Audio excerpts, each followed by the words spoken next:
Section 2. Livelihoods, Economies and Societies. Chapter 3. The Making of a Global World. 1. The Pre-Modern World. When we talk of globalization, we often refer to an economic system that has emerged since the last 50 years or so. But as you will see in this chapter, the making of the global world has a long history, of trade, of migration, of people in search of work, the movement of capital, and much else.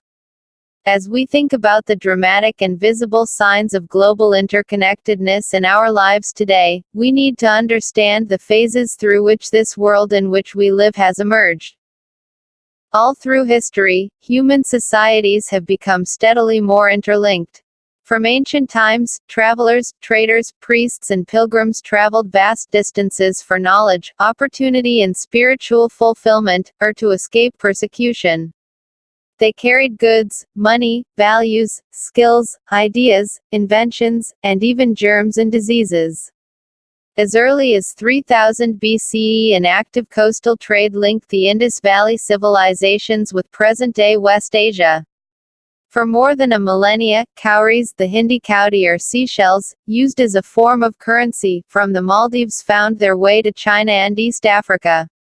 The long-distance spread of disease carrying germs may be traced as far back as the 7th century. By the 13th century it had become an unmistakable link.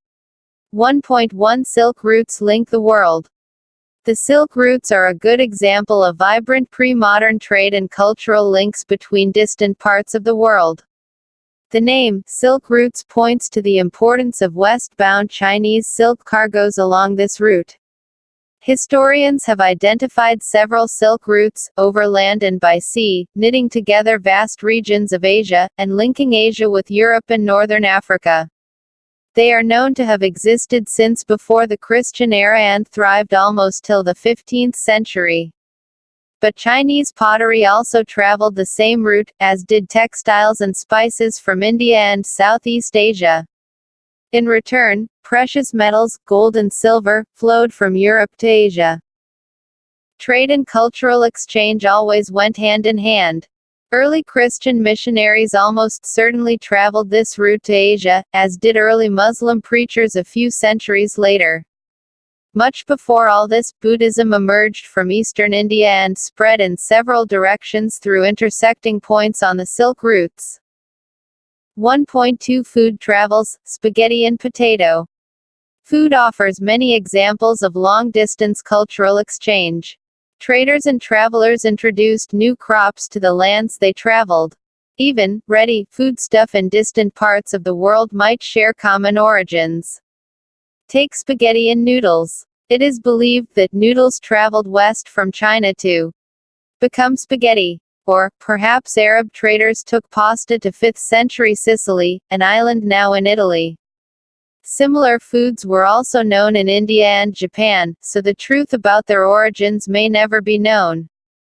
Yet such guesswork suggests the possibilities of long-distance cultural contact even in the pre-modern world. Many of our common foods such as potatoes, soya, groundnuts, maize, tomatoes, chilies, sweet potatoes, and so on were not known to our ancestors until about 5 centuries ago. These foods were only introduced in Europe and Asia after Christopher Columbus accidentally discovered the vast continent that would later become known as the Americas. Here we will use America to describe North America, South America and the Caribbean. In fact, many of our common foods came from America's original inhabitants, the American Indians. Sometimes the new crops could make the difference between life and death. Europe's poor began to eat better and live longer with the introduction of the humble potato. Ireland's poorest peasants became so dependent on potatoes that when disease destroyed the potato crop in the mid-1840s, hundreds of thousands died of starvation. 1.3 Conquest, disease and trade. The pre-modern world shrank greatly in the 16th century after European sailors found a sea route to Asia and also successfully crossed the Western Ocean to America. For centuries before, the Indian Ocean had known a bustling trade, with goods, people, knowledge, customs, etc., crisscrossing its waters. The Indian subcontinent was central to these flows and a crucial point in their networks. The entry of the Europeans helped expand or redirect some of these flows towards Europe. Before its discovery, America had been cut off from regular contact with the rest of the world for millions of years. But from the 16th century, its vast lands and abundant crops and minerals began to transform trade and lives everywhere. Precious metals, particularly silver, from mines located in present-day Peru and Mexico also enhanced Europe's wealth and financed its trade with Asia. Legends spread in 17th-century Europe about South America's fabled wealth. Many expeditions set off in search of El Dorado, the fabled city of gold. The Portuguese and Spanish conquest and colonization of America was decisively underway by the mid-16th century. European conquest was not just a result of superior firepower. In fact, the most powerful weapon of the Spanish conquerors was not a conventional military weapon at all. It was the germs such as those of smallpox that they carried on their person. Because of their long isolation, America's original inhabitants had no immunity against these diseases that came from Europe. Smallpox in particular proved a deadly killer. Once introduced, it spread deep into the continent, ahead even of any Europeans reaching there. It killed and decimated whole communities, paving the way for conquest. Guns could be bought or captured and turned against the invaders. But not diseases such as smallpox, to which the conquerors were mostly immune. Until the 19th century, poverty and hunger were common in Europe. Cities were crowded and deadly diseases were widespread. Religious conflicts were common, and religious dissenters were persecuted. Thousands therefore fled Europe for America. Here, by the 18th century, plantations worked by slaves captured in Africa were growing cotton and sugar for European markets. Until well into the 18th century, China and India were among the world's richest countries. They were also preeminent in Asian trade. However, from the 15th century, China is said to have restricted overseas contacts and retreated into isolation. China's reduced role and the rising importance of the Americas gradually moved the center of world trade westwards. Europe now emerged as the center of world trade. 2. The 19th century, 1815 to 1914. The world changed profoundly in the 19th century. Economic, political, social, cultural and technological factors interacted in complex ways to transform societies and reshape external relations. Economists identify three types of movement or flows within international economic exchanges. The first is the flow of trade, which in the 19th century referred largely to trade in goods, e.g., cloth or wheat. The second is the flow of labor, the migration of people in search of employment. The third is the movement of capital for short-term or long-term investments over long distances. All three flows were closely interwoven and affected people's lives more deeply now than ever before. The interconnections could sometimes be broken. For example, labor migration was often more restricted than goods or capital flows. Yet it helps us understand the 19th century world economy better if we look at the three flows together. 2.1 A world economy takes shape. A good place to start is the changing pattern of food production and consumption in industrial Europe. Traditionally, countries liked to be self-sufficient in food. But in 19th century Britain, self-sufficiency in food meant lower living standards and social conflict. Why was this so? Population growth from the late 18th century had increased the demand for food grains in Britain. As urban centers expanded and industry grew, the demand for agricultural products went up, pushing up food grain prices. Under pressure from landed groups, the government also restricted the import of corn.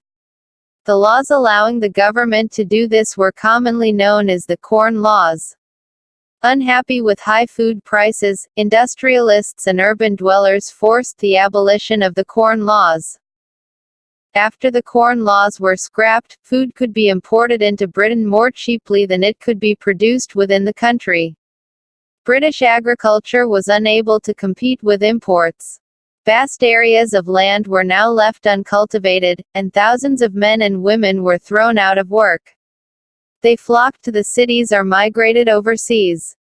As food prices fell, consumption in Britain rose.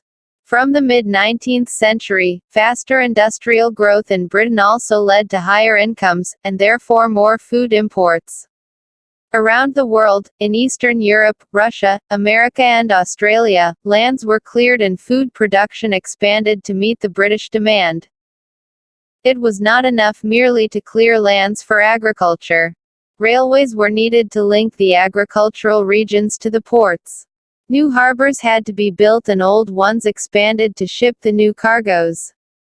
People had to settle on the lands to bring them under cultivation. This meant building homes and settlements. All these activities in turn required capital and labor. Capital flowed from financial centers such as London. The demand for labor in places where labor was in short supply, as in America and Australia, led to more migration. Nearly 50 million people emigrated from Europe to America and Australia in the 19th century. All over the world, some 150 million are estimated to have left their homes, crossed oceans and vast distances over land in search of a better future. Thus, by 1890, a global agricultural economy had taken shape, accompanied by complex changes in labor movement patterns, capital flows, ecologies and technology. Food no longer came from a nearby village or town, but from thousands of miles away. It was not grown by a peasant tilling his own land, but by an agricultural worker, perhaps recently arrived, who was now working on a large farm that only a generation ago had most likely been a forest. It was transported by railway, built for that very purpose, and by ships which were increasingly manned in these decades by low-paid workers from southern Europe, Asia, Africa and the Caribbean.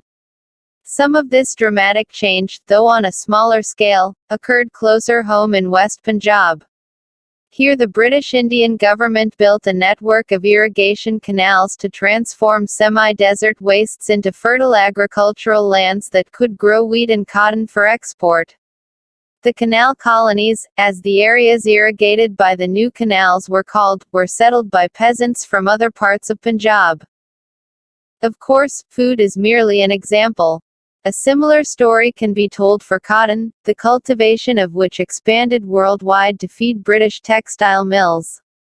Or rubber. Indeed, so rapidly did regional specialization in the production of commodities develop, that between 1820 and 1914 world trade is estimated to have multiplied 25 to 40 times. Nearly 60% of this trade comprised primary products, that is, agricultural products such as wheat and cotton, and minerals such as coal. 2.2 Role of technology. What was the role of technology in all this? The railways, steamships, the telegraph, for example, were important inventions without which we cannot imagine the transformed 19th century world. But technological advances were often the result of larger social, political and economic factors. For example, colonization stimulated new investments and improvements in transport. Faster railways, lighter wagons and larger ships helped move food more cheaply and quickly from faraway farms to final markets. The trade in meat offers a good example of this connected process. Till the 1870s, animals were shipped live from America to Europe and then slaughtered when they arrived there. But live animals took up a lot of ship space. Many also died in voyage, fell ill, lost weight, or became unfit to eat. Meat was hence an expensive luxury beyond the reach of the European poor. High prices in turn kept demand and production down until the development of a new technology, namely, refrigerated ships, which enabled the transport of perishable foods over long distances. Now animals were slaughtered for food at the starting point, in America, Australia or New Zealand, and then transported to Europe as frozen meat. This reduced shipping costs and lowered meat prices in Europe. The poor in Europe could now consume a more varied diet. To the earlier monotony of bread and potatoes, many, though not all, could now add meat, and butter and eggs, to their diet. Better living conditions promoted social peace within the country and support for imperialism abroad. 2.3 Late 19th century colonialism. Trade flourished and markets expanded in the late 19th century. But this was not only a period of expanding trade and increased prosperity. It is important to realize that there was a darker side to this process.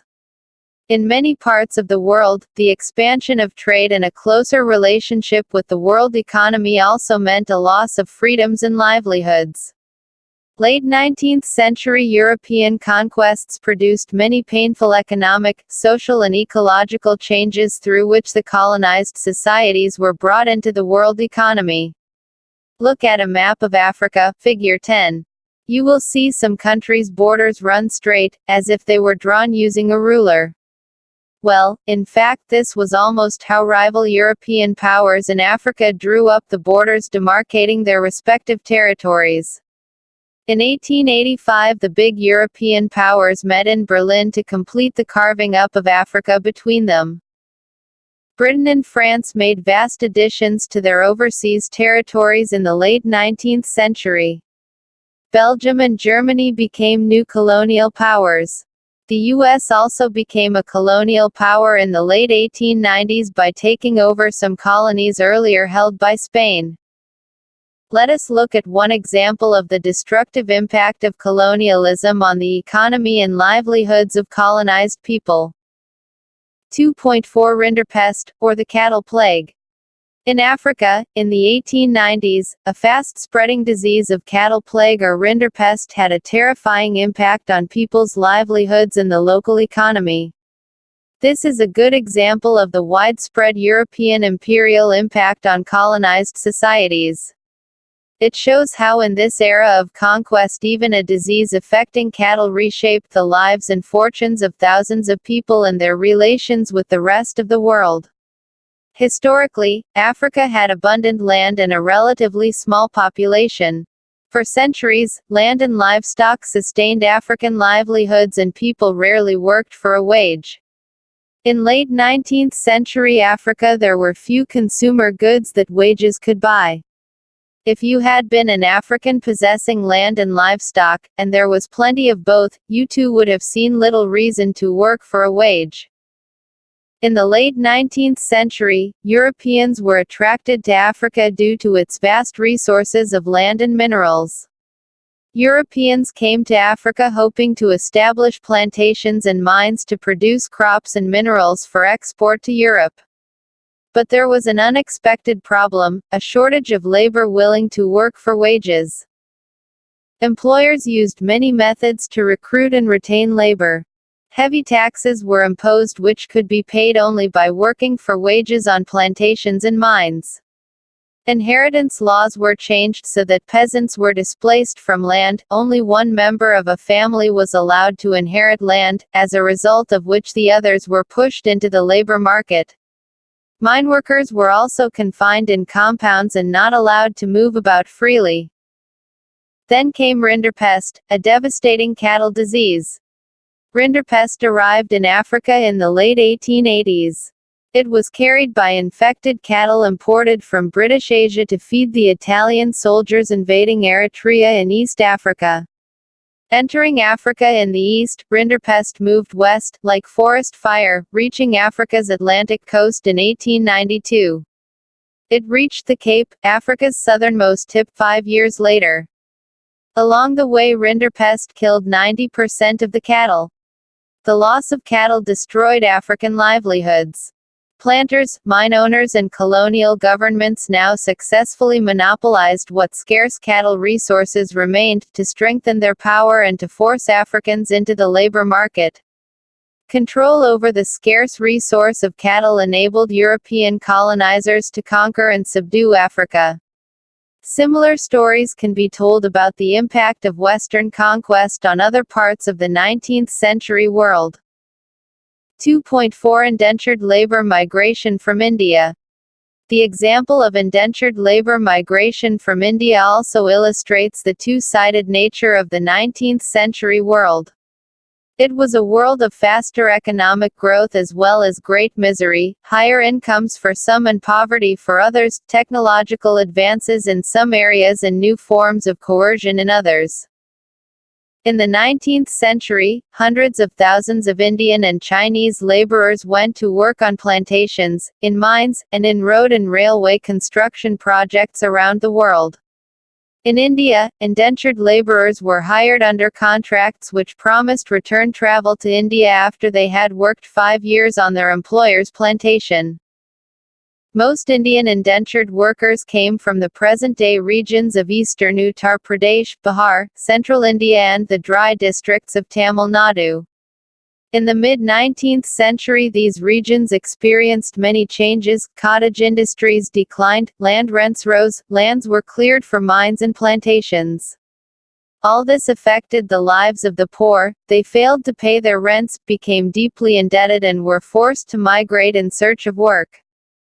The main destinations of Indian indentured migrants were the Caribbean islands, mainly Trinidad, Guyana and Suriname, Mauritius and Fiji. Closer home, Tamil migrants went to Ceylon and Malaya. Indentured workers were also recruited for tea plantations in Assam. Recruitment was done by agents engaged by employers and paid a small commission. Many migrants agreed to take up work hoping to escape poverty or oppression in their home villages. Agents also tempted the prospective migrants by providing false information about final destinations, modes of travel, the nature of the work, and living and working conditions. Often migrants were not even told that they were to embark on a long sea voyage. Sometimes agents even forcibly abducted less willing migrants. 19th century indenture has been described as a new system of slavery. On arrival at the plantations, laborers found conditions to be different from what they had imagined. Living and working conditions were harsh, and there were few legal rights. But workers discovered their own ways of surviving. Many of them escaped into the wilds, though if caught they faced severe punishment. Others developed new forms of individual and collective self-expression, blending different cultural forms, old and new. In Trinidad the annual Muharram procession was transformed into a riotous carnival called Hussein for Imam Hussein, in which workers of all races and religions joined.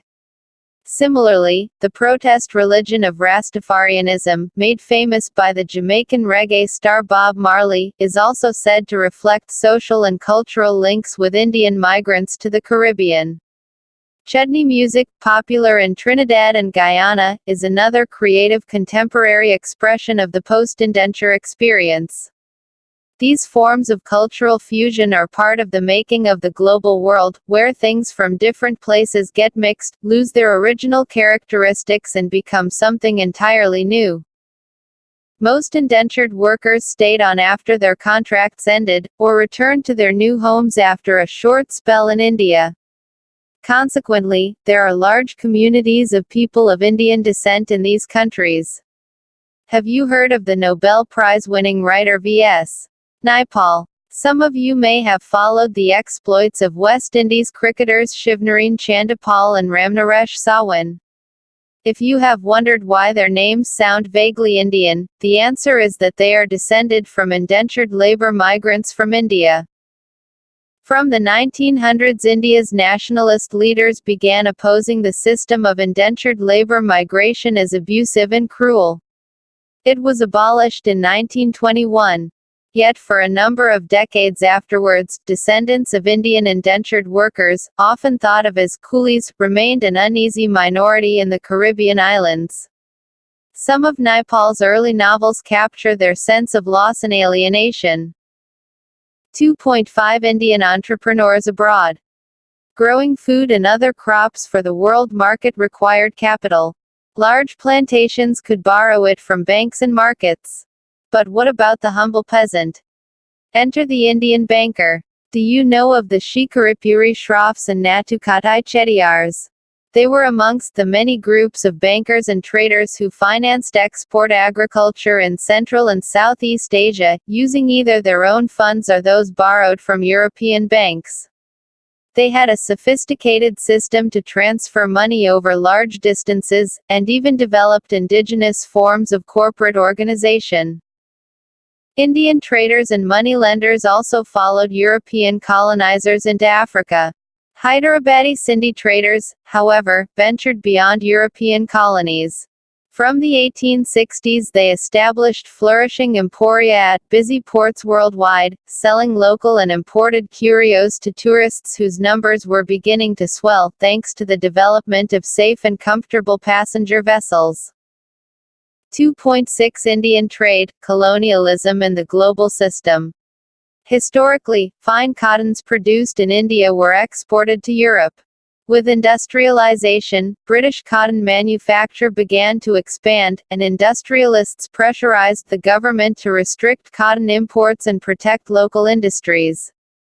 Tariffs were imposed on cloth imports into Britain. Consequently, the inflow of fine Indian cotton began to decline. From the early 19th century, British manufacturers also began to seek overseas markets for their cloth. Excluded from the British market by tariff barriers, Indian textiles now faced stiff competition in other international markets. If we look at the figures of exports from India, we see a steady decline of the share of cotton textiles, from some 30% around 1800 to 15% by 1815. By the 1870s this proportion had dropped to below 3%. What then, did India export? The figures again tell a dramatic story. While exports of manufactures declined rapidly, export of raw materials increased equally fast. Between 1812 and 1871, the share of raw cotton exports rose from 5% to 35%. Indigo used for dyeing cloth was another important export for many decades. And, as you have read last year, opium shipments to China grew rapidly from the 1820s to become for a while India's single largest export. Britain grew opium in India and exported it to China and, with the money earned through this sale, it financed its tea and other imports from China. Over the 19th century, British manufacturers flooded the Indian market. Food grain and raw material exports from India to Britain and the rest of the world increased. But the value of British exports to India was much higher than the value of British imports from India. Thus Britain had a trade surplus with India. Britain used this surplus to balance its trade deficits with other countries, that is, with countries from which Britain was importing more than it was selling to. This is how a multilateral settlement system works. It allows one country's deficit with another country to be settled by its surplus with a third country. By helping Britain balance its deficits, India played a crucial role in the late 19th century world economy. Britain's trade surplus in India also helped pay the so-called home charges that included private remittances home by British officials and traders, interest payments on India's external debt, and pensions of British officials in India. 3. The interwar economy. The First World War, 1914 to 1918, was mainly fought in Europe. But its impact was felt around the world. Notably for our concerns in this chapter, it plunged the first half of the 20th century into a crisis that took over 3 decades to overcome. During this period the world experienced widespread economic and political instability, and another catastrophic war. 3.1 Wartime transformations. The First World War, as you know, was fought between two power blocs. On the one side were the Allies, Britain, France and Russia, later joined by the US, and on the opposite side were the Central Powers, Germany, Austria-Hungary and Ottoman Turkey. When the war began in August 1914, many governments thought it would be over by Christmas. It lasted more than 4 years. The First World War was a war like no other before. The fighting involved the world's leading industrial nations which now harnessed the vast powers of modern industry to inflict the greatest possible destruction on their enemies. This war was thus the first modern industrial war. It saw the use of machine guns, tanks, aircraft, chemical weapons, etc. on a massive scale. These were all increasingly products of modern large-scale industry. To fight the war, millions of soldiers had to be recruited from around the world and moved to the front lines on large ships and trains. The scale of death and destruction, 9 million dead and 20 million injured, was unthinkable before the industrial age without the use of industrial arms. Most of the killed and maimed were men of working age. These deaths and injuries reduced the able-bodied workforce in Europe. With fewer numbers within the family, household incomes declined after the war. During the war, industries were restructured to produce war-related goods. Entire societies were also reorganized for war. As men went to battle, women stepped in to undertake jobs that earlier only men were expected to do. The war led to the snapping of economic links between some of the world's largest economic powers which were now fighting each other to pay for them. So Britain borrowed large sums of money from U.S. banks as well as the U.S. public. Thus the war transformed the U.S. from being an international debtor to an international creditor. In other words, at the war's end, the U.S. and its citizens owned more overseas assets than foreign governments and citizens owned in the U.S. 3.2 Post-war recovery. Post-war economic recovery proved difficult. Britain, which was the world's leading economy in the pre-war period, in particular faced a prolonged crisis. While Britain was preoccupied with war, industries had developed in India and Japan. After the war, Britain found it difficult to recapture its earlier position of dominance in the Indian market, and to compete with Japan internationally. Moreover, to finance war expenditures, Britain had borrowed liberally from the U.S. This meant that at the end of the war, Britain was burdened with huge external debts. The war had led to an economic boom, that is, to a large increase in demand, production and employment. When the war boom ended, production contracted and unemployment increased. At the same time, the government reduced bloated war expenditures to bring them into line with peacetime revenues. These developments led to huge job losses. In 1921, 1 in every 5 British workers was out of work. Indeed, anxiety and uncertainty about work became an enduring part of the post-war scenario. Many agricultural economies were also in crisis. Consider the case of wheat producers. Before the war, Eastern Europe was a major supplier of wheat in the world market. When this supply was disrupted during the war, wheat production in Canada, America and Australia expanded dramatically. But once the war was over, production in Eastern Europe revived and created a glut in wheat output. Grain prices fell, rural incomes declined, and farmers fell deeper into debt. 3.3 Rise of mass production and consumption. In the U.S., recovery was quicker. We have already seen how the war helped boost the U.S. economy. After a short period of economic trouble in the years after the war, the U.S. economy resumed its strong growth in the early 1920s. One important feature of the U.S. economy of the 1920s was mass production. The move towards mass production had begun in the late 19th century, but in the 1920s it became a characteristic feature of industrial production in the U.S. A well-known pioneer of mass production was the car manufacturer Henry Ford. He adapted the assembly line of a Chicago slaughterhouse, in which slaughtered animals were picked apart by butchers as they came down a conveyor belt to his new car plant in Detroit. He realized that the assembly line method would allow a faster and cheaper way of producing vehicles. The assembly line forced workers to repeat a single task mechanically and continuously, such as fitting a particular part to the car, at a pace dictated by the conveyor belt. This was a way of increasing the output per worker by speeding up the pace of work.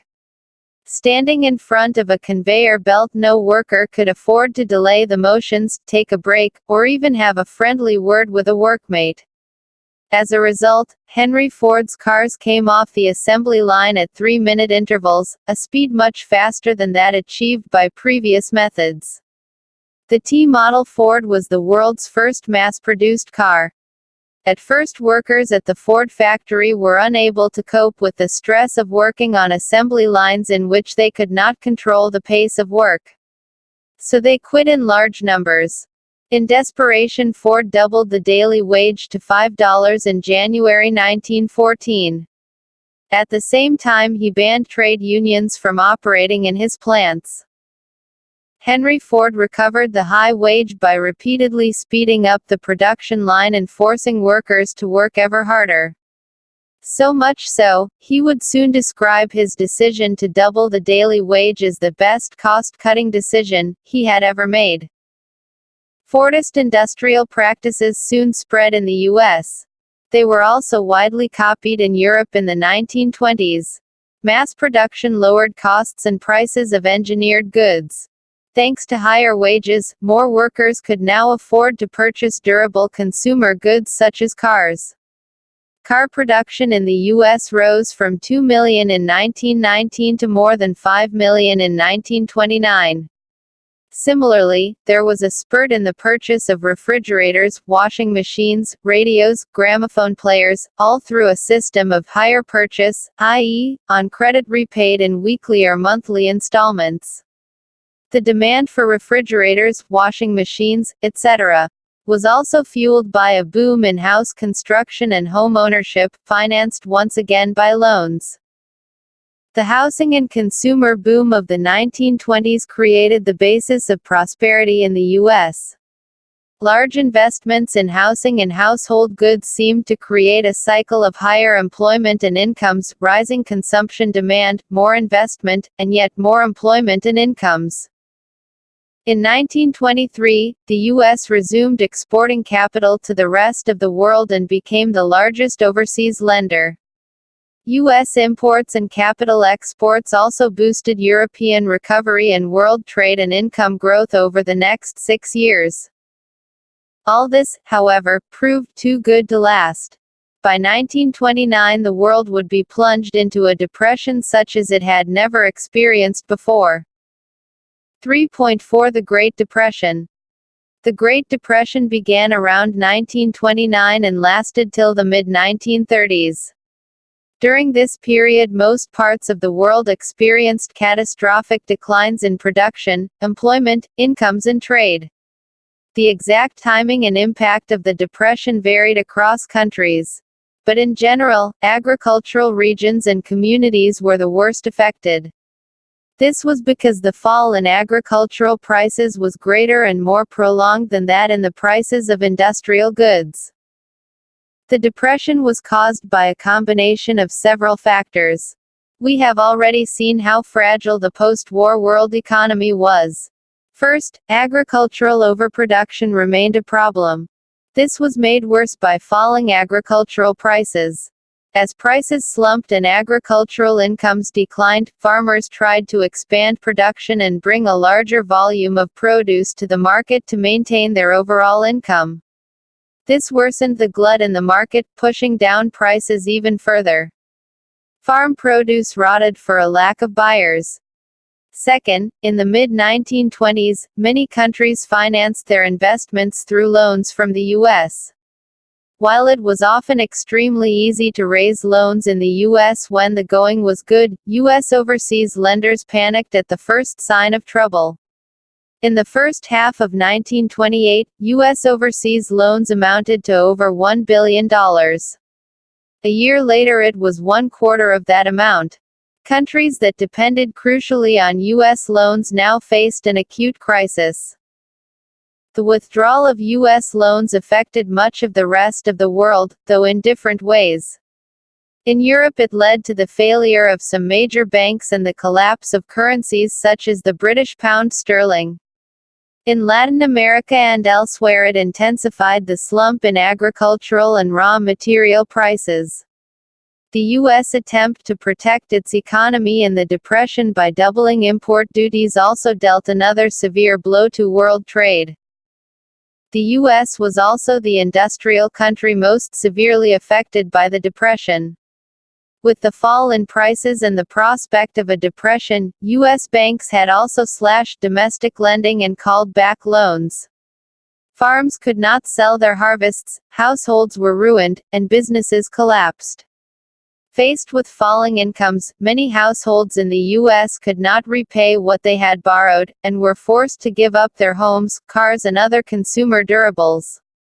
The consumerist prosperity of the 1920s now disappeared in a puff of dust. As unemployment soared, people trudged long distances looking for any work they could find. Ultimately, the U.S. banking system itself collapsed. Unable to recover investments, collect loans and repay depositors, thousands of banks went bankrupt and were forced to close. The numbers are phenomenal. By 1933 over 4,000 banks had closed and between 1929 and 1932 about 110,000 companies had collapsed. By 1935, a modest economic recovery was underway in most industrial countries. But the Great Depression's wider effects on society, politics and international relations, and on people's minds, proved more enduring. 3.5 India and the Great Depression. If we look at the impact of the Depression on India, we realize how integrated the global economy had become by the early 20th century. The tremors of a crisis in one part of the world were quickly relayed to other parts, affecting lives, economies and societies worldwide. In the 19th century, as you have seen, colonial India had become an exporter of agricultural goods and importer of manufactures. The Depression immediately affected Indian trade. India's exports and imports nearly halved between 1928 and 1934. As international prices crashed, prices in India also plunged. Between 1928 and 1934, wheat prices in India fell by 50%. Peasants and farmers suffered more than urban dwellers.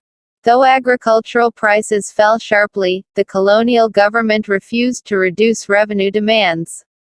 Peasants producing for the world market were the worst hit.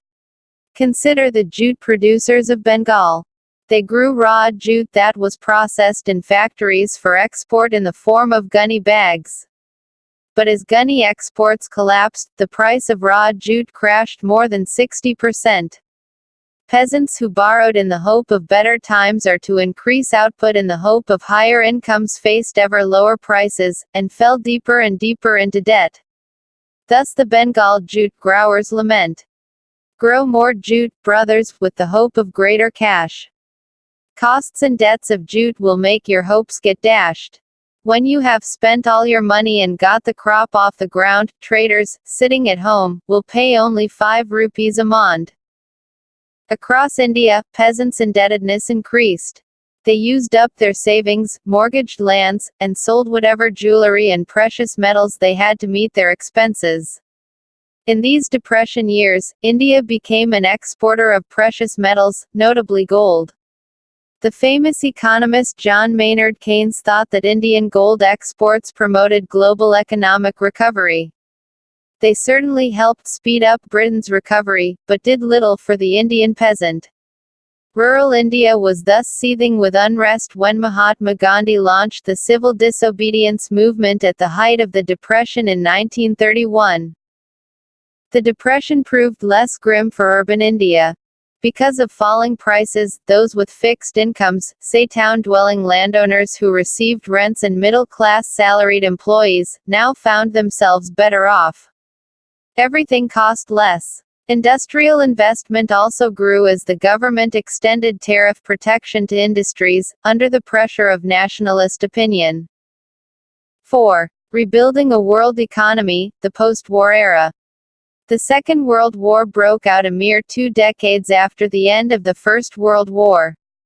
It was fought between the Axis powers, mainly Nazi Germany, Japan and Italy, and the Allies Britain, France, the Soviet Union and the US. It was a war waged for 6 years on many fronts, in many places, over land, on sea, in the air. Once again, death and destruction was enormous.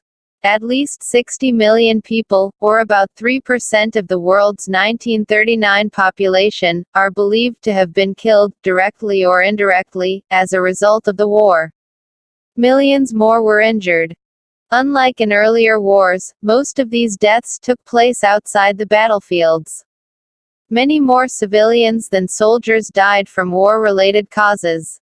Vast parts of Europe and Asia were devastated, and several cities were destroyed by aerial bombardment or relentless artillery attacks. The war caused an immense amount of economic devastation and social disruption. Reconstruction promised to be long and difficult. 2 crucial influences shaped post-war reconstruction. The first was the U.S.'s emergence as the dominant economic, political and military power in the Western world. The second was the dominance of the Soviet Union. It had made huge sacrifices to defeat Nazi Germany, and transformed itself from a backward agricultural country into a world power during the very years when the capitalist world was trapped in the Great Depression. 4.1 Post-war settlement and the Bretton Woods institutions. Economists and politicians drew 2 key lessons from interwar economic experiences. First, an industrial society based on mass production cannot be sustained without mass consumption. But to ensure mass consumption, there was a need for high and stable incomes. Incomes could not be stable if employment was unstable. Thus, stable incomes also required steady, full employment. But markets alone could not guarantee full employment. Therefore, governments would have to step in to minimize fluctuations of price, output and employment. Economic stability could be ensured only through the intervention of the government. The second lesson related to a country's economic links with the outside world. The goal of full employment could only be achieved if governments had power to control flows of goods, capital and labor. Thus, in brief, the main aim of the post-war international economic system was to preserve economic stability and full employment in the industrial world. Its framework was agreed upon at the United Nations Monetary and Financial Conference held in July 1944 at Bretton Woods in New Hampshire, USA. The Bretton Woods Conference established the International Monetary Fund (IMF) to deal with external surpluses and deficits of its member nations. The International Bank for Reconstruction and Development, popularly known as the World Bank, was set up to finance post-war reconstruction. The IMF and the World Bank are referred to as the Bretton Woods institutions or sometimes the Bretton Woods twins. The post-war international economic system is also often described as the Bretton Woods system. The IMF and the World Bank commenced financial operations in 1947. Decision-making in these institutions is controlled by the Western industrial powers. The U.S. has an effective right of veto over key IMF and World Bank decisions. The international monetary system is the system linking national currencies and monetary system. The Bretton Woods system was based on fixed exchange rates. In this system, national currencies, for example the Indian rupee, were pegged to the dollar at a fixed exchange rate. The dollar itself was anchored to gold at a fixed price of $35 per ounce of gold. 4.2 The early post-war years. The Bretton Woods system inaugurated an era of unprecedented growth of trade and incomes for the Western industrial nations and Japan. World trade grew annually at over 8% between 1950 and 1970 and incomes at nearly 5%.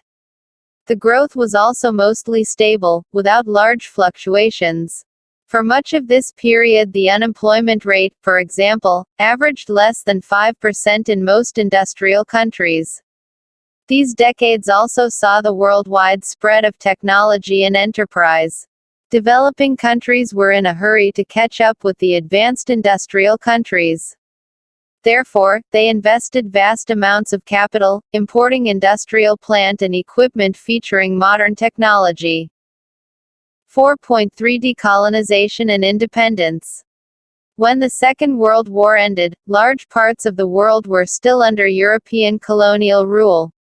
Over the next 2 decades, most colonies in Asia and Africa emerged as free, independent nations.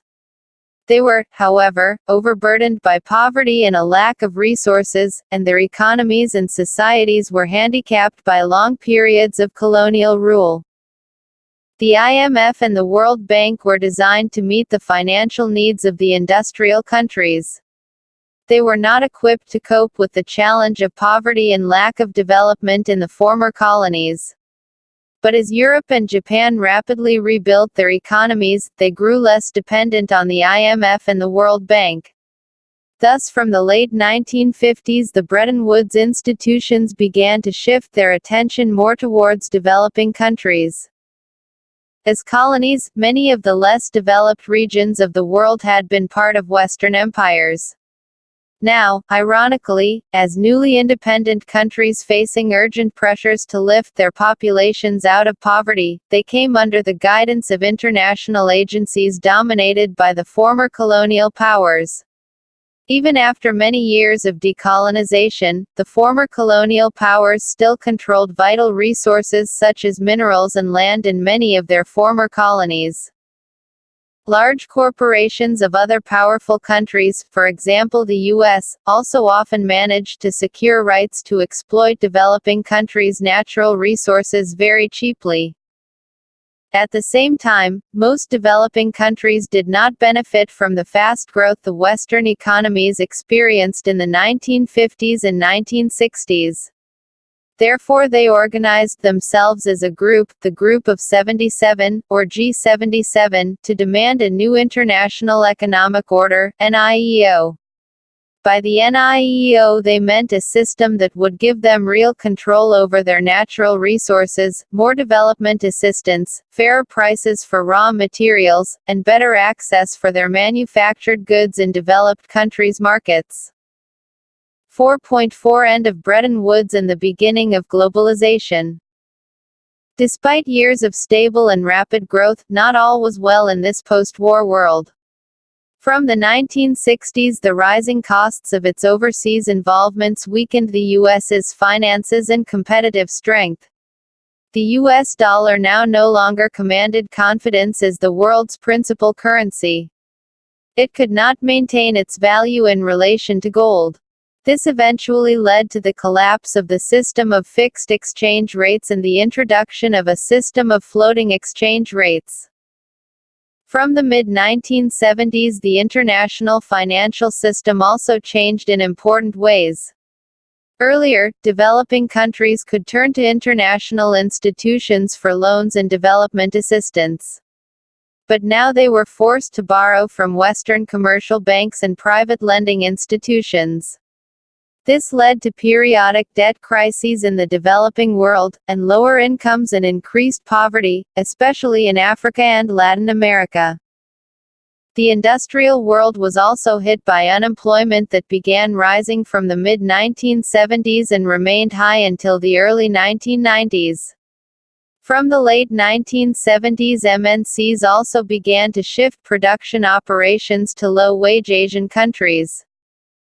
China had been cut off from the post-war world economy since its revolution in 1949. But new economic policies in China and the collapse of the Soviet Union and Soviet-style communism in Eastern Europe brought many countries back into the fold of the world economy. Wages were relatively low in countries like China. Thus they became attractive destinations for investment by foreign MNCs competing to capture world markets. Have you noticed that most of the TVs, mobile phones, and toys we see in the shops seem to be made in China? This is because of the low-cost structure of the Chinese economy, most importantly its low wages. The relocation of industry to low-wage countries stimulated world trade and capital flows. In the last 2 decades, the world's economic geography has been transformed as countries such as India, China and Brazil have undergone rapid economic transformation. New words. 1. Spinning jenny, devised by James Hargreaves in 1764, this machine speeded up the spinning process and reduced labor demand.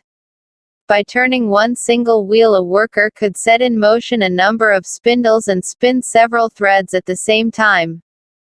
2. Sepoy, this is how the British pronounced the word sipahi, meaning an Indian soldier in the service of the British.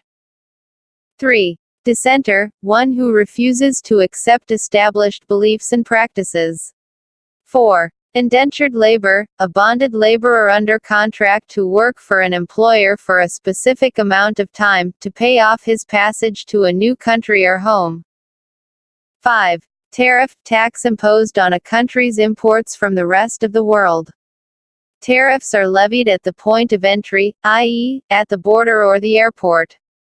6. Exchange rates, they link national currencies for purposes of international trade.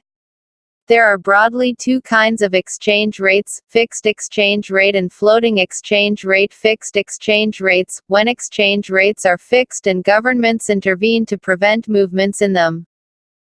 7. Flexible or floating exchange rates, these rates fluctuate depending on demand and supply of currencies in foreign exchange markets, in principle without interference by governments. Source A. The testimony of an indentured laborer. Extract from the testimony of Ram Narain Twary, an indentured laborer who spent 10 years on Demerara in the early 20th century. In spite of my best efforts, I could not properly do the works that were allotted to me. In a few days I got my hands bruised all over and I could not go to work for a week, for which I was prosecuted and sent to jail for 14 days. New emigrants find the tasks allotted to them extremely heavy and cannot complete them in a day. Deductions are also made from wages if the work is considered to have been done unsatisfactorily. Many people cannot therefore earn their full wages and are punished in various ways. In fact, the laborers have to spend their period of indenture in great trouble. Source: Department of Commerce and Industry, Emigration Branch. 1916. Source B. A magistrate reported in 1790 about an incident when he was called in to protect a manufacturer's property from being attacked by workers. From the depredations of a lawless banditti of colliers and their wives, for the wives had lost their work to spinning engines, they advanced at first with much insolence, avowing their intention of cutting to pieces the machine lately introduced in the woolen manufacture, which they suppose, if generally adopted, will lessen the demand for manual labor. The women became clamorous. The men were more open to conviction and after some expostulation were induced to desist from their purpose and return peaceably home. J.L. Hammond and B. Hammond, The Skilled Laborer 1760–1832, quoted in Maxine Berg, The Age of Manufactures. Source C.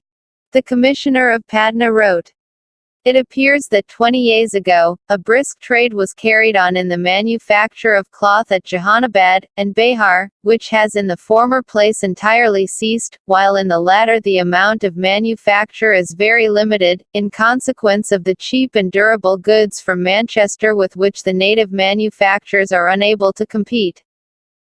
Quoted in J. Krishnamurti, Deindustrialization in Gangetic Bihar during the 19th Century, The Indian Economic and Social History Review, 1985. Source D. Reporting on the Kashtis, a community of weavers. The census report of central provinces stated, the Kashtis, like the weavers of the finer kinds of cloth in other parts of India, have fallen upon evil times. They are unable to compete with the showy goods which Manchester sends in such profusion, and they have of late years emigrated in great numbers, chiefly to Berar, where as day labourers they are able to obtain wages. Census Report of Central Provinces, 1872, quoted in Sumit Guha, The Handloom Industry in Central India, 1825–1950, The Indian Economic and Social History Review. Box 1. Biological Warfare. John Winthrop, the first governor of the Massachusetts Bay Colony in New England, wrote in May 1634 that smallpox signaled God's blessing for the colonists. The natives were near, all dead of smallpox, so as the Lord had cleared our title to what we possess. Alfred Crosby, Ecological Imperialism. Box 2. Sir Henry Morton Stanley in Central Africa. Stanley was a journalist and explorer sent by the New York Herald to find Livingstone, a missionary and explorer who had been in Africa for several years. Like other European and American explorers of the time, Stanley went with arms, mobilized local hunters, warriors and laborers to help him, fought with local tribes, investigated African terrains, and mapped different regions. These explorations helped the conquest of Africa. Geographical explorations were not driven by an innocent search for scientific information. They were directly linked to imperial projects. Box 3.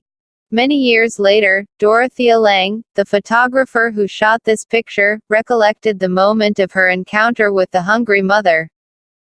I saw and approached the hungry and desperate mother, as if drawn by a magnet. I did not ask her name or her history. She told me her age, that she was 32.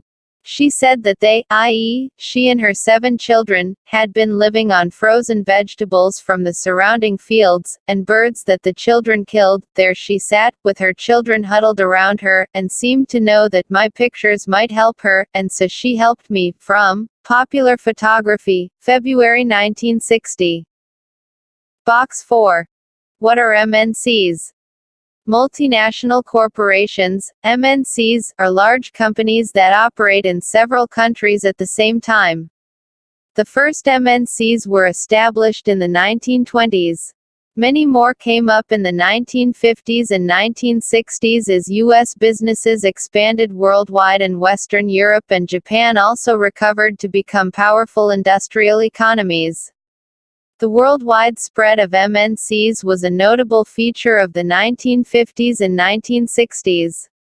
This was partly because high import tariffs imposed by different governments forced MNCs to locate their manufacturing operations and become domestic producers in as many countries as possible. Chapter 4. The Age of Industrialization.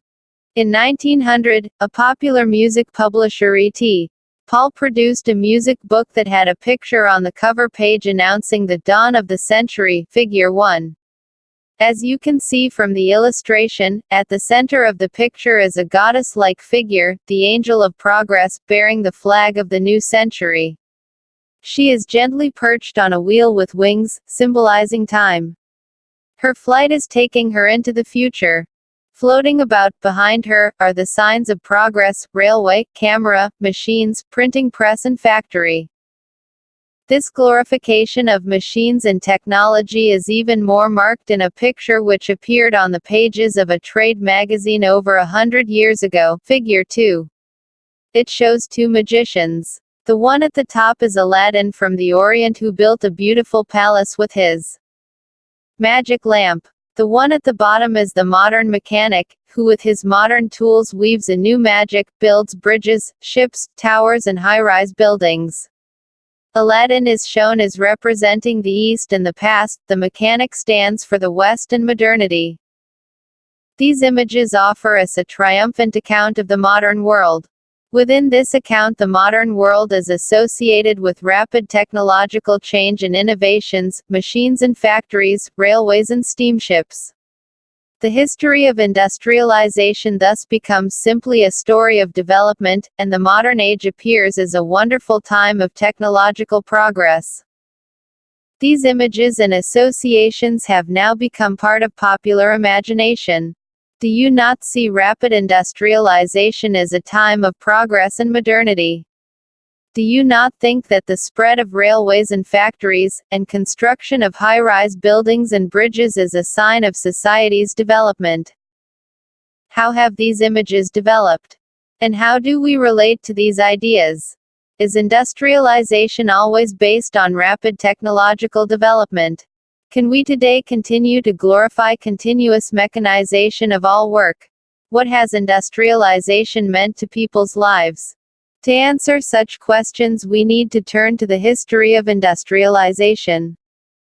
In this chapter, we will look at this history by focusing first on Britain, the first industrial nation, and then India, where the pattern of industrial change was conditioned by colonial rule. 1. Before the Industrial Revolution. All too often we associate industrialization with the growth of factory industry. When we talk of industrial production, we refer to factory production. When we talk of industrial workers, we mean factory workers. Histories of industrialization very often begin with the setting up of the first factories. There is a problem with such ideas. Even before factories began to dot the landscape in England and Europe, there was large-scale industrial production for an international market.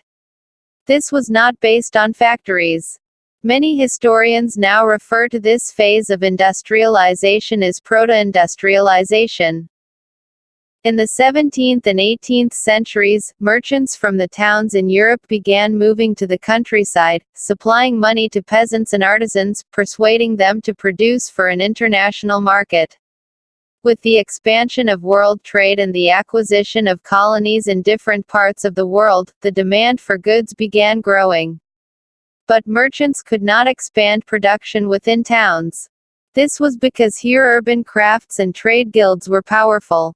These were associations of producers that trained craftspeople, maintained control over production, regulated competition and prices, and restricted the entry of new people into the trade. Rulers granted different guilds the monopoly right to produce and trade in specific products. It was therefore difficult for new merchants to set up business in towns. So they turned to the countryside. In the countryside, poor peasants and artisans began working for merchants. As you have seen in the textbook last year, this was a time when open fields were disappearing and commons were being enclosed. Cottagers and poor peasants who had earlier depended on common lands for their survival, gathering their firewood, berries, vegetables, hay and straw, had to now look for alternative sources of income. Many had tiny plots of land which could not provide work for all members of the household. So when merchants came around and offered advances to produce goods for them, peasant households eagerly agreed. By working for the merchants, they could remain in the countryside and continue to cultivate their small plots. Income from proto-industrial production supplemented their shrinking income from cultivation. It also allowed them a fuller use of their family labor resources. Within this system, a close relationship developed between the town and the countryside. Merchants were based in towns, but the work was done mostly in the countryside. A merchant clothier in England purchased wool from a wool stapler, and carried it to the spinners. The yarn, thread, that was spun was taken in subsequent stages of production to weavers, fullers, and then to dyers. The finishing was done in London before the export merchants sold the cloth in the international market. London in fact came to be known as a finishing centre. This proto-industrial system was thus part of a network of commercial exchanges. It was controlled by merchants and the goods were produced by a vast number of producers working within their family farms, not in factories. At each stage of production 20 to 25 workers were employed by each merchant. This meant that each clothier was controlling hundreds of workers. 1.1 The coming up of the factory. The earliest factories in England came up by the 1730s. But it was only in the late 18th century that the number of factories multiplied. The first symbol of the new era was cotton. Its production boomed in the late 19th century. In 1760 Britain was importing 2.5 million pounds of raw cotton to feed its cotton industry. By 1787 this import soared to 22 million pounds. This increase was linked to a number of changes within the process of production. Let us look briefly at some of these. A series of inventions in the 18th century increased the efficacy of each step of the production process: carding, twisting and spinning, and rolling. They enhanced the output per worker, enabling each worker to produce more, and they made possible the production of stronger threads and yarn. Then Richard Arkwright created the cotton mill. Till this time, as you have seen, cloth production was spread all over the countryside and carried out within village households. But now, the costly new machines could be purchased, set up and maintained in the mill. Within the mill all the processes were brought together under one roof and management. This allowed a more careful supervision over the production process, a watch over quality, and the regulation of labor, all of which had been difficult to do when production was in the countryside. In the early 19th century, factories increasingly became an intimate part of the English landscape.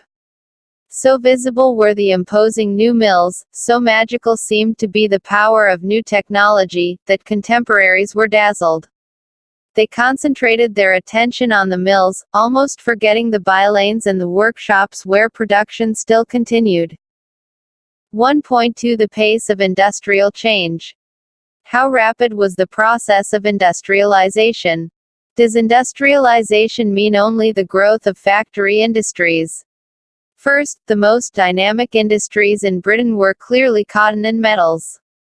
Growing at a rapid pace, cotton was the leading sector in the first phase of industrialization up to the 1840s. After that, the iron and steel industry led the way. With the expansion of railways, in England from the 1840s and in the colonies from the 1860s, the demand for iron and steel increased rapidly. By 1873 Britain was exporting iron and steel worth about £77 million, double the value of its cotton export. Second, the new industries could not easily displace traditional industries. Even at the end of the 19th century, less than 20% of the total workforce was employed in technologically advanced industrial sectors. Textiles was a dynamic sector, but a large portion of the output was produced not within factories, but outside, within domestic units. Third, the pace of change in the traditional industries was not set by steam-powered cotton or metal industries, but they did not remain entirely stagnant either.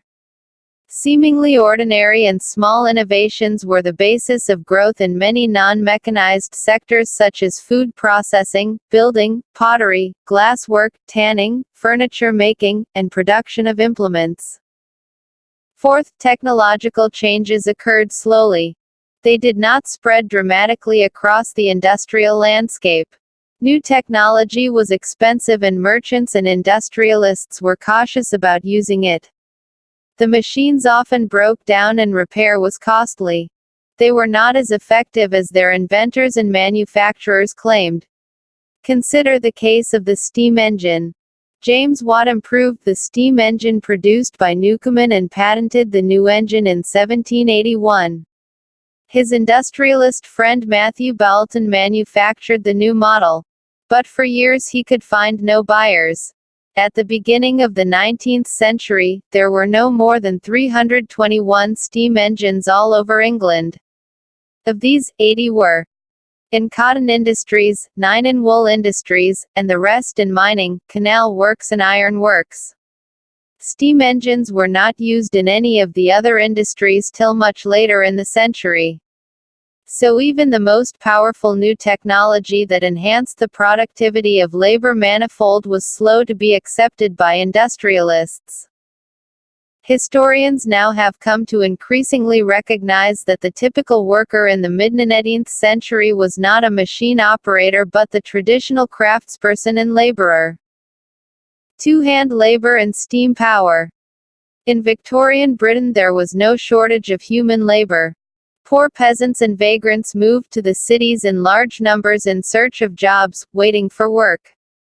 As you will know, when there is plenty of labor, wages are low. So industrialists had no problem of labor shortage or high wage costs.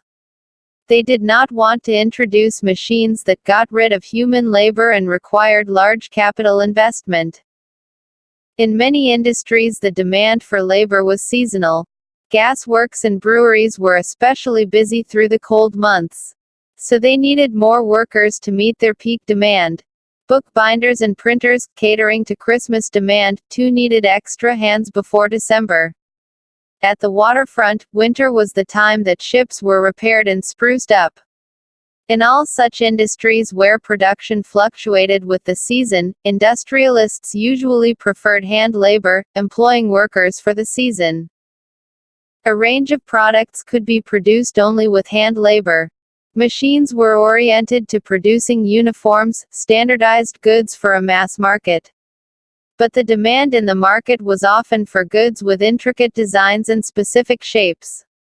In mid-19th century Britain, for instance, 500 varieties of hammers were produced and 45 kinds of axes. These required human skill, not mechanical technology. In Victorian Britain, the upper classes, the aristocrats and the bourgeoisie, preferred things produced by hand. Handmade products came to symbolize refinement and class. They were better finished, individually produced, and carefully designed. Machine-made goods were for export to the colonies. In countries with labor shortage, industrialists were keen on using mechanical power so that the need for human labor can be minimized. This was the case in 19th century America. Britain, however, had no problem hiring human hands. 2.1 Life of the workers. The abundance of labor in the market affected the lives of workers. As news of possible jobs traveled to the countryside, hundreds tramped to the cities. The actual possibility of getting a job depended on existing networks of friendship and kin relations. If you had a relative or a friend in a factory, you were more likely to get a job quickly. But not everyone had social connections. Many job seekers had to wait weeks, spending nights under bridges or in night shelters. Some stayed in night refuges that were set up by private individuals, others went to the casual wards maintained by the poor law authorities. Seasonality of work in many industries meant prolonged periods without work. After the busy season was over, the poor were on the streets again. Some returned to the countryside after the winter, when the demand for labor in the rural areas opened up in places. But most looked for odd jobs, which till the mid-19th century were difficult to find. Wages increased somewhat in the early 19th century. But they tell us little about the welfare of the workers. The average figures hide the variations between trades and the fluctuations from year to year. For instance, when prices rose sharply during the prolonged Napoleonic War, the real value of what the workers earned fell significantly, since the same wages could now buy fewer things. Moreover, the income of workers depended not on the wage rate alone. What was also critical was the period of employment. The number of days of work determined the average daily income of the workers. At the best of times till the mid-19th century, about 10% of the urban population were extremely poor. In periods of economic slump, like the 1830s, the proportion of unemployed went up to anything between 35 and 75% in different regions. The fear of unemployment made workers hostile to the introduction of new technology. When the spinning jenny was introduced in the woolen industry, women who survived on hand spinning began attacking the new machines. This conflict over the introduction of the jenny continued for a long time.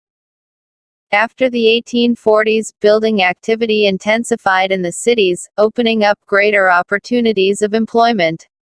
Roads were widened, new railway stations came up, railway lines were extended, tunnels dug, drainage and sewers laid, rivers embanked. The number of workers employed in the transport industry doubled in the 1840s, and doubled again in the subsequent 30 years. 3. Industrialization in the colonies. Let us now move to India to see how a colony industrializes. Once again we will look not only at factory industries but also at the non-mechanized sector. We will limit our discussion primarily to textile industries. 3.1 The Age of Indian Textiles. Before the age of machine industries, silk and cotton goods from India dominated the international market in textiles. Coarser cottons were produced in many countries, but the finer varieties often came from India. Armenian and Persian merchants took the goods from Punjab to Afghanistan, eastern Persia and Central Asia. Bales of fine textiles were carried on camel back via the northwest frontier, through mountain passes and across deserts. A vibrant sea trade operated through the main pre-colonial ports. Surat on the Gujarat coast connected India to the Gulf and Red Sea ports, Masulipatam on the Coromandel coast and Hooghly in Bengal had trade links with Southeast Asian ports. A variety of Indian merchants and bankers were involved in this network of export trade, financing production, carrying goods and supplying exporters. Supply merchants linked the port towns to the inland regions. They gave advances to weavers, procured the woven cloth from weaving villages, and carried the supply to the ports. At the port, the big shippers and export merchants had brokers who negotiated the price and bought goods from the supply merchants operating inland. By the 1750s this network, controlled by Indian merchants, was breaking down. The European companies gradually gained power, first securing a variety of concessions from local courts, then the monopoly rights to trade. This resulted in a decline of the old ports of Surat and Hooghly through which local merchants had operated. Exports from these ports fell dramatically, the credit that had financed the earlier trade began drying up, and the local bankers slowly went bankrupt. In the last years of the 17th century, the gross value of trade that passed through Surat had been 16 million rupees. By the 1740s it had slumped to 3 million rupees. While Surat and Hooghly decayed, Bombay and Calcutta grew. This shift from the old ports to the new ones was an indicator of the growth of colonial power. Trade through the new ports came to be controlled by European companies, and was carried in European ships. While many of the old trading houses collapsed, those that wanted to survive had to now operate within a network shaped by European trading companies. How did these changes affect the life of weavers and other artisans? 3.2 What happened to weavers? The consolidation of East India Company power after the 1760s did not initially lead to a decline in textile exports from India. British cotton industries had not yet expanded and Indian fine textiles were in great demand in Europe. So the company was keen on expanding textile exports from India. Before establishing political power in Bengal and Carnatic in the 1760s and 1770s, the East India Company had found it difficult to ensure a regular supply of goods for export.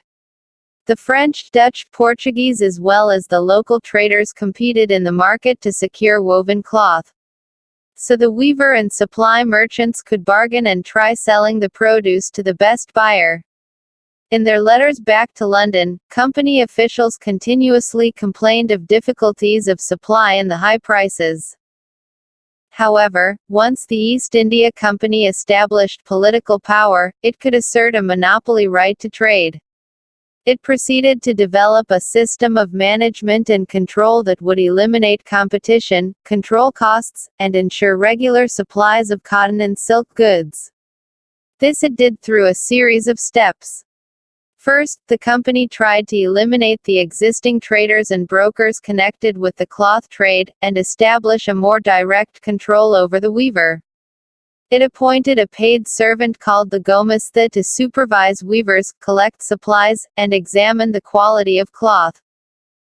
Second, it prevented company weavers from dealing with other buyers. One way of doing this was through the system of advances. Once an order was placed, the weavers were given loans to purchase the raw material for their production. Those who took loans had to hand over the cloth they produced to the gomista. They could not take it to any other trader. As loans flowed in and the demand for fine textiles expanded, weavers eagerly took the advances, hoping to earn more. Many weavers had small plots of land which they had earlier cultivated along with weaving, and the produce from this took care of their family needs.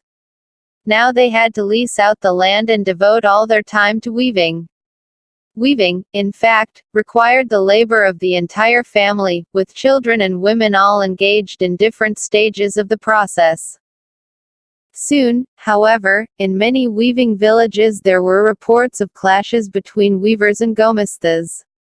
Earlier supply merchants had very often lived within the weaving villages, and had a close relationship with the weavers, looking after their needs and helping them in times of crisis.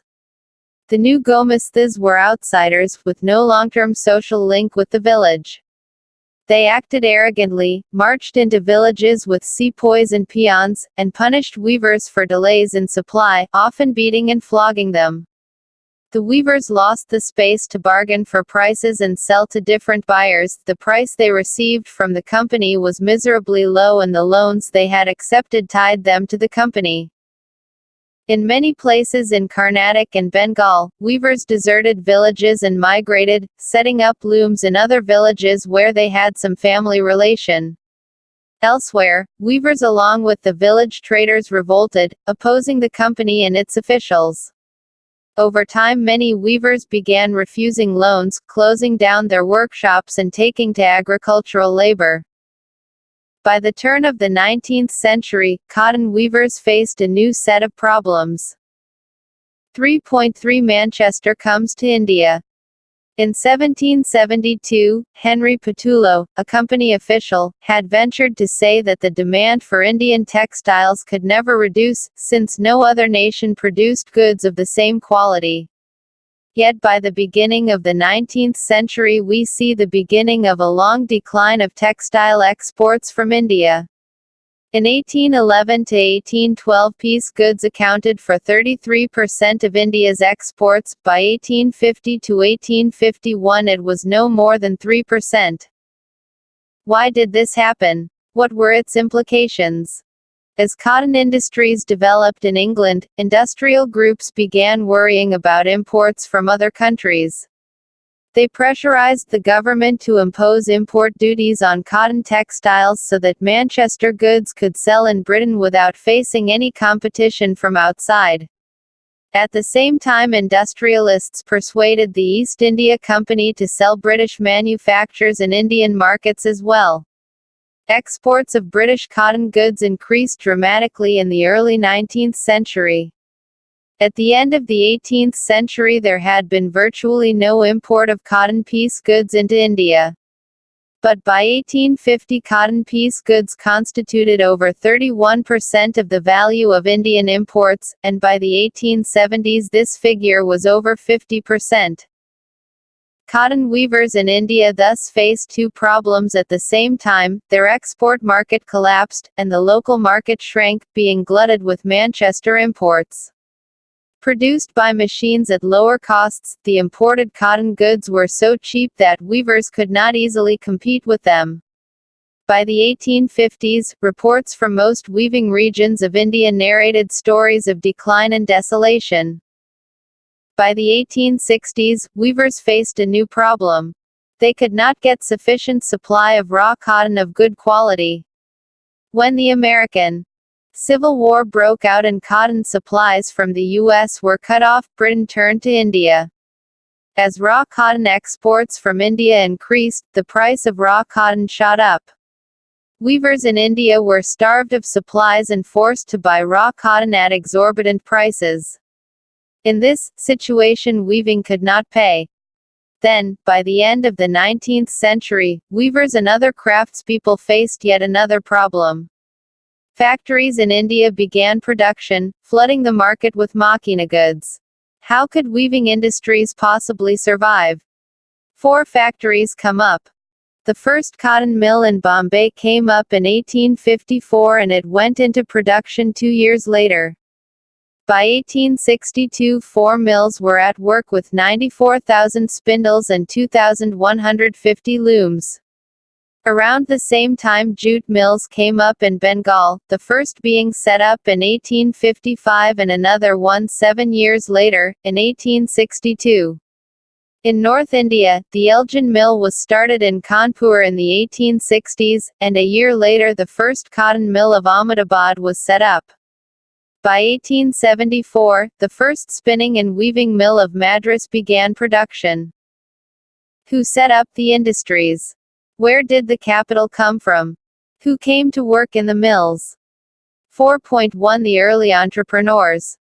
Industries were set up in different regions by varying sorts of people. Let us see who they were. The history of many business groups goes back to trade with China. From the late 18th century, as you have read in your book last year, the British in India began exporting opium to China and took tea from China to England. Many Indians became junior players in this trade, providing finance, procuring supplies, and shipping consignments. Having earned through trade, some of these businessmen had visions of developing industrial enterprises in India.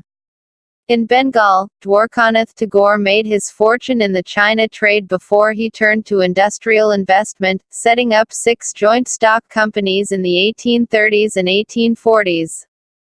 Tagore's enterprises sank along with those of others in the wider business crises of the 1840s, but later in the 19th century many of the China traders became successful industrialists. In Bombay, Parsis like Dinshaw Petit and Jamsetji Nusarwanji Tata, who built huge industrial empires in India, accumulated their initial wealth partly from exports to China, and partly from raw cotton shipments to England. Seth Hukumchand, a Marwari businessman who set up the first Indian jute mill in Calcutta in 1917, also traded with China. So did the father as well as grandfather of the famous industrialist G.D. Birla. Capital was accumulated through other trade networks. Some merchants from Madras traded with Burma while others had links with the Middle East and East Africa. There were yet other commercial groups, but they were not directly involved in external trade. They operated within India, carrying goods from one place to another, banking money, transferring funds between cities, and financing traders. When opportunities of investment in industries opened up, many of them set up factories. As colonial control over Indian trade tightened, the space within which Indian merchants could function became increasingly limited. They were barred from trading with Europe in manufactured goods, and had to export mostly raw materials and food grains, raw cotton, opium, wheat and indigo, required by the British. They were also gradually edged out of the shipping business. Till the First World War, European managing agencies in fact controlled a large sector of Indian industries. 3 of the biggest ones were Bert Heigelers & Co., Andrew Yule, and Jardine Skinner & Co. These agencies mobilized capital, set up joint stock companies and managed them. In most instances Indian financiers provided the capital while the European agencies made all investment and business decisions. The European merchant industrialists had their own chambers of commerce which Indian businessmen were not allowed to join. 4.2 Where did the workers come from? Factories needed workers. With the expansion of factories, this demand increased. In 1901, there were 584,000 workers in Indian factories. By 1946 the number was over 2,436,000. Where did the workers come from? In most industrial regions workers came from the districts around. Peasants and artisans who found no work in the village went to the industrial centers in search of work. Over 50% workers in the Bombay cotton industries in 1911 came from the neighbouring district of Rudnagira, while the mills of Kanpur got most of their textile hands from the villages within the district of Kanpur. Most often millworkers moved between the village and the city, returning to their village homes during harvests and festivals. Over time, as news of employment spread, workers traveled great distances in the hope of work in the mills. From the United Provinces, for instance, they went to work in the textile mills of Bombay and in the jute mills of Calcutta. Getting jobs was always difficult, even when mills multiplied and the demand for workers increased. The numbers seeking work were always more than the jobs available. Entry into the mills was also restricted. Industrialists usually employed a jobber to get new recruits. Very often the jobber was an old and trusted worker. He got people from his village, ensured them jobs, helped them settle in the city and provided them money in times of crisis. The jobber therefore became a person with some authority and power. He began demanding money and gifts for his favor and controlling the lives of workers. The number of factory workers increased over time. However, as you will see, they were a small proportion of the total industrial workforce. 5. The peculiarities of industrial growth. European managing agencies, which dominated industrial production in India, were interested in certain kinds of products. They established tea and coffee plantations, acquiring land at cheap rates from the colonial government, and they invested in mining, indigo and jute. Most of these were products required primarily for export trade and not for sale in India. When Indian businessmen began setting up industries in the late 19th century, they avoided competing with Manchester goods in the Indian market. Since yarn was not an important part of British imports into India, the early cotton mills in India produced coarse cotton yarn, thread, rather than fabric. When yarn was imported it was only of the superior variety. The yarn produced in Indian spinning mills was used by handloom weavers in India or exported to China. By the first decade of the 20th century a series of changes affected the pattern of industrialization. As the Swadeshi movement gathered momentum, nationalists mobilized people to boycott foreign cloth. Industrial groups organized themselves to protect their collective interests, pressurizing the government to increase tariff protection and grant other concessions. From 1906, moreover, the export of Indian yarn to China declined since produce from Chinese and Japanese mills flooded the Chinese market. So industrialists in India began shifting from yarn to cloth production. Cotton piece goods production in India doubled between 1900 and 1912. Yet, till the First World War, industrial growth was slow. The war created a dramatically new situation. With British mills busy with war production to meet the needs of the army, Manchester imports into India declined. Suddenly, Indian mills had a vast home market to supply. As the war prolonged, Indian factories were called upon to supply war needs: jute bags, cloth for army uniforms, tents and leather boots, horse and mule saddles and a host of other items. New factories were set up and old ones ran multiple shifts. Many new workers were employed and everyone was made to work longer hours. Over the war years industrial production boomed. After the war, Manchester could never recapture its old position in the Indian market. Unable to modernize and compete with the US, Germany and Japan, the economy of Britain crumbled after the war. Cotton production collapsed and exports of cotton cloth from Britain fell dramatically. Within the colonies, local industrialists gradually consolidated their position, substituting foreign manufactures and capturing the home market. 5.1 Small-scale industries predominate. While factory industries grew steadily after the war, large industries formed only a small segment of the economy. Most of them, about 67% in 1911, were located in Bengal and Bombay. Over the rest of the country, small-scale production continued to predominate. Only a small proportion of the total industrial labor force worked in registered factories, 5% in 1911 and 10% in 1931. The rest worked in small workshops and household units, often located in alleys and bylanes, invisible to the passerby. In fact, in some instances, handicrafts production actually expanded in the 20th century. This is true even in the case of the handloom sector that we have discussed. While cheap machine-made thread wiped out the spinning industry in the 19th century, the weavers survived, despite problems. In the 20th century, handloom cloth production expanded steadily, almost trebling between 1900 and 1940. How did this happen? This was partly because of technological changes. Handicrafts people adopt new technology if that helps them improve production without excessively pushing up costs. So, by the second decade of the 20th century we find weavers using looms with a fly shuttle. This increased productivity per worker, speeded up production and reduced labor demand. By 1941, over 35% of handlooms in India were fitted with fly shuttles. In regions like Travancore, Madras, Mysore, Cochin, Bengal the proportion was 70 to 80%. There were several other small innovations that helped weavers improve their productivity and compete with the mill sector.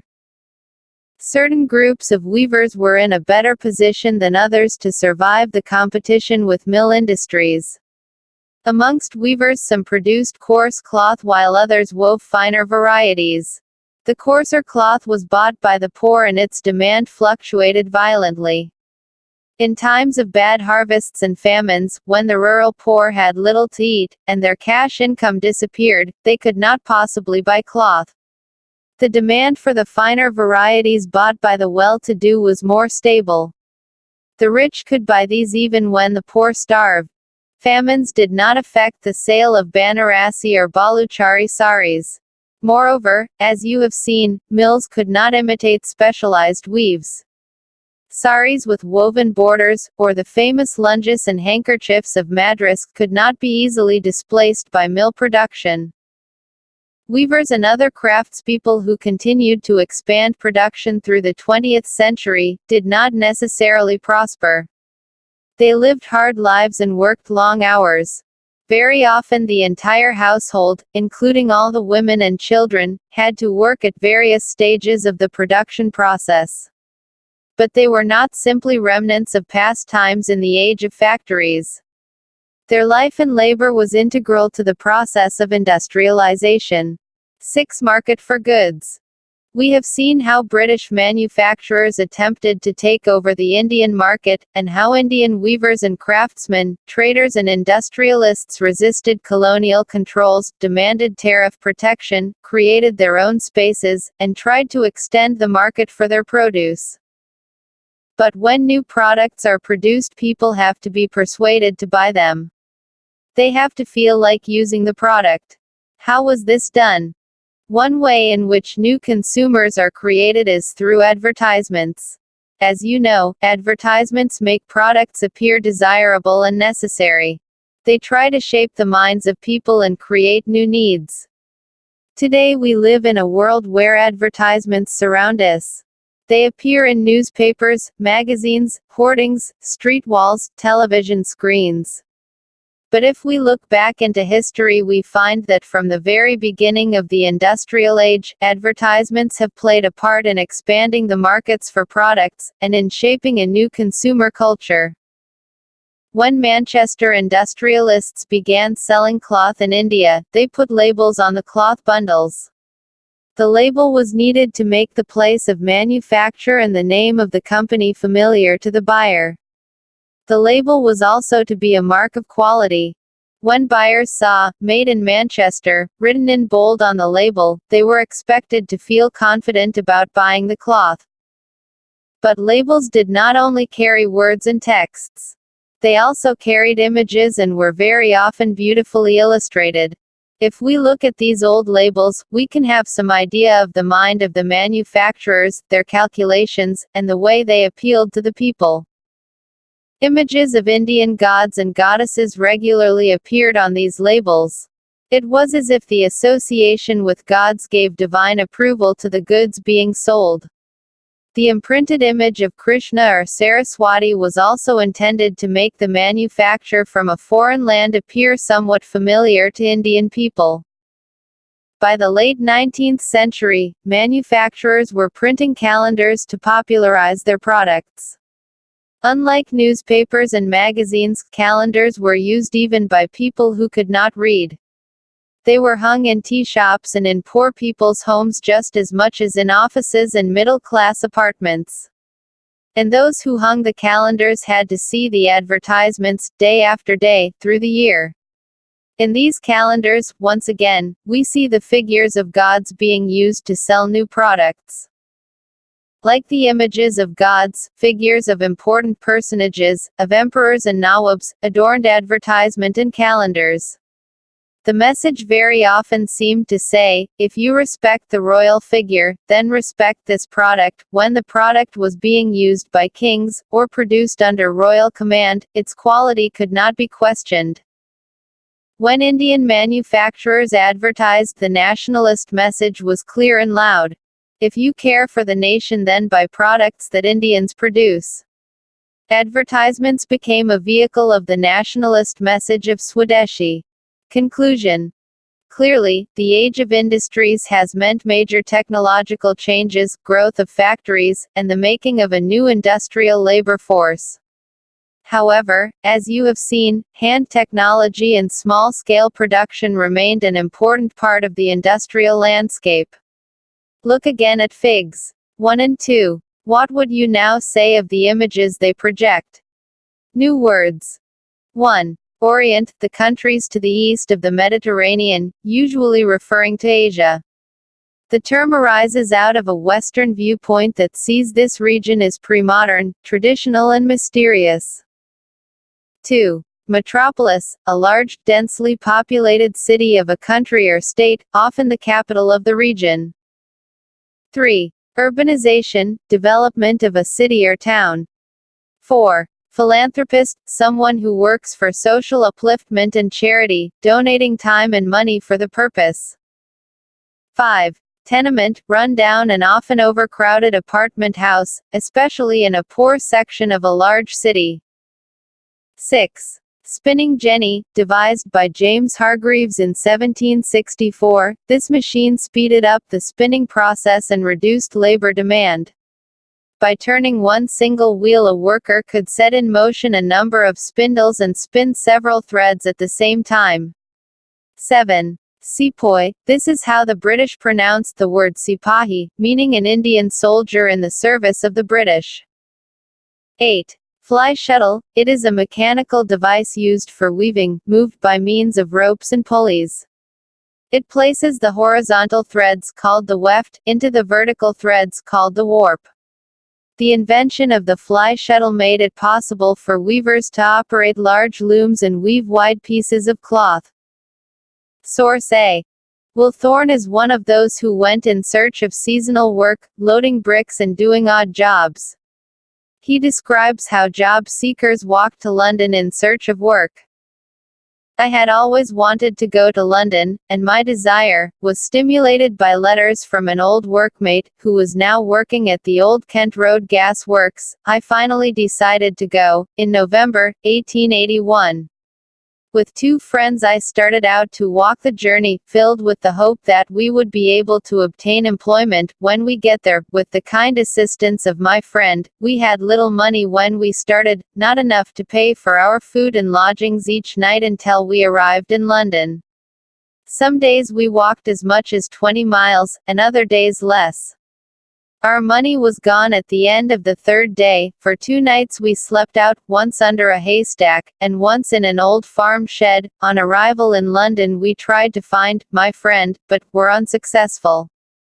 Our money was gone, so there was nothing for us to do but to walk around until late at night, and then try to find some place to sleep. We found an old building and slept in it that night. The next day, Sunday, late in the afternoon, we got to the old Kent Gas Works, and applied for work. To my great surprise, the man we had been looking for was working at the time.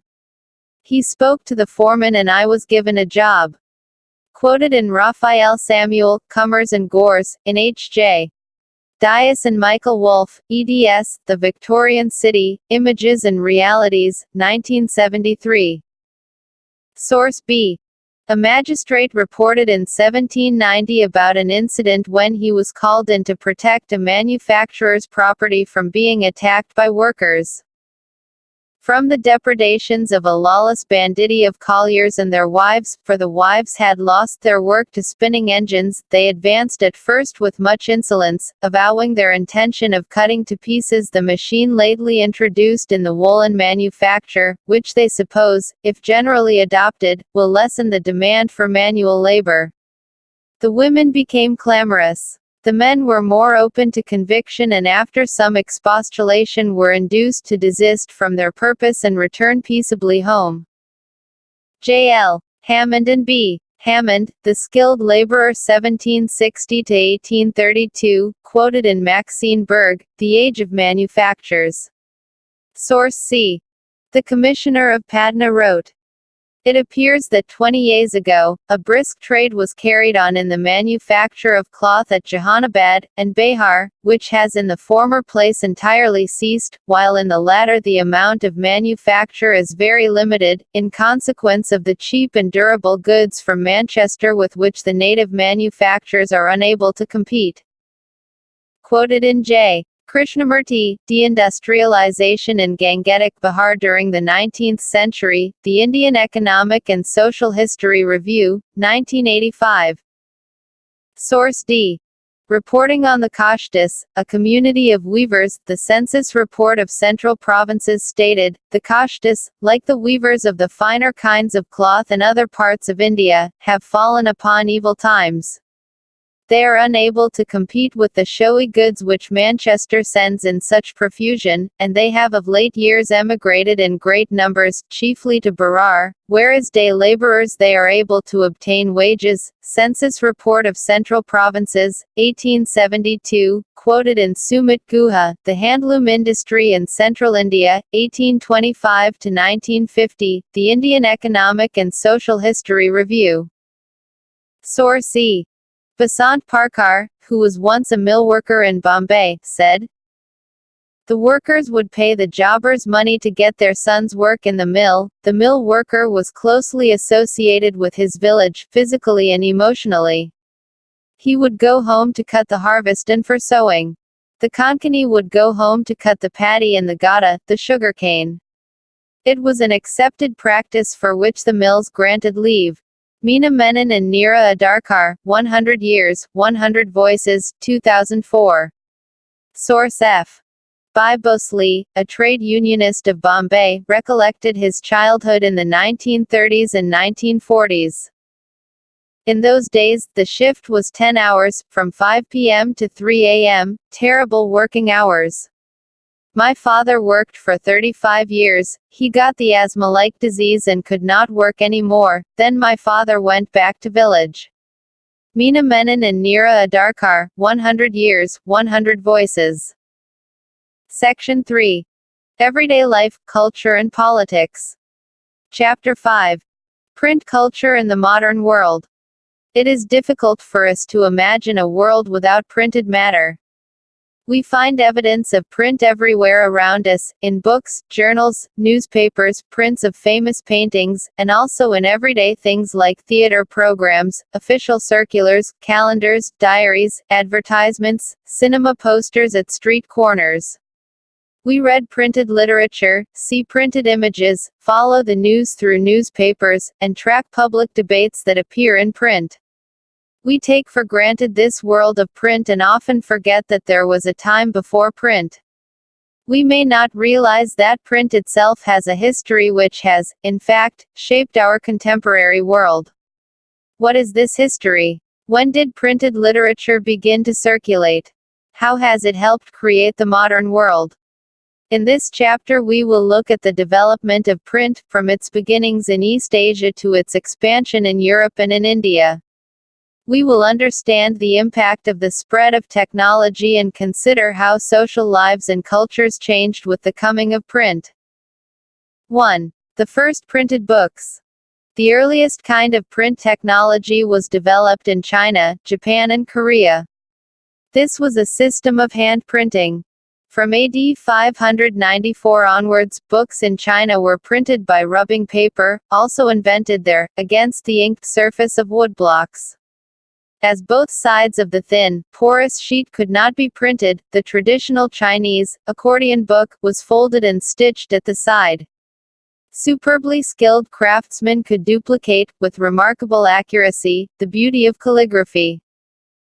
The imperial state in China was, for a very long time, the major producer of printed material.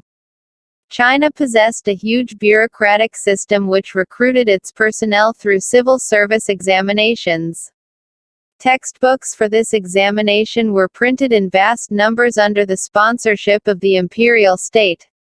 From the 16th century, the number of examination candidates went up and that increased the volume of print. By the 17th century, as urban culture bloomed in China, the uses of print diversified.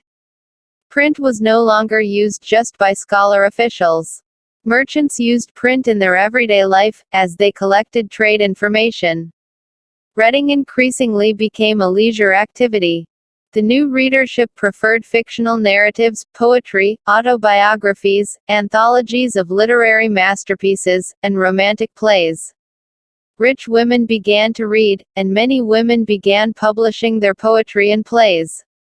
Wives of scholar officials published their works and courtesans wrote about their lives. This new reading culture was accompanied by a new technology. Western printing techniques and mechanical presses were imported in the late 19th century as Western powers established their outposts in China. Shanghai became the hub of the new print culture, catering to the Western-style schools.